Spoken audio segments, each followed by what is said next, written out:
ગઈકાલે Kamlabagh police station ખાતે ધીરજ નાનજીભાઈ પરમાર એમણે 112 કોલ કરેલો હતો કે એમના જેમની જોડે લગ્ન થવાના છે ફાતિમાબેન કરીને.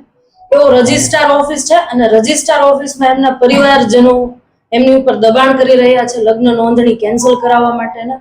અને પોતે જ્યારે ત્યાં રજિસ્ટ્રાર ઓફિસ પહોંચ્યા ત્યારે જે બેનના પરિવારવાળા છે એ એમને પણ ધાક ધમકી આપી રહ્યા છે. 112 ને કોલ કરતો ઉદ્યોગનગરની 112 છે તાત્કાલિક સ્થળ ઉપર પહોંચી હતી અને અરજદાર અને બેનને પૂછવામાં આવ્યું હતું કે આપને ક્યાં જવું છે, એટલે બેને પણ કહ્યું કે મને પોલીસ સ્ટેશન આ લઈ ચલો, એટલે બંનેને લઈને પોલીસ સ્ટેશન આવી રહ્યા હતા.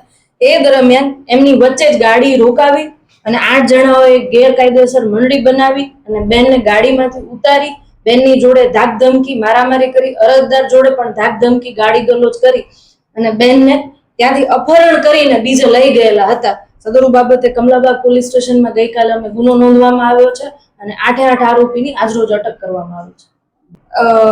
બેન મુસ્લિમ કમ્યુનિટીથી હતા, ભાઈ છે હિન્દુ કમ્યુનિટીથી હતા, એટલે બહેનના પરિવારને લગ્નનો વિરોધ હતો.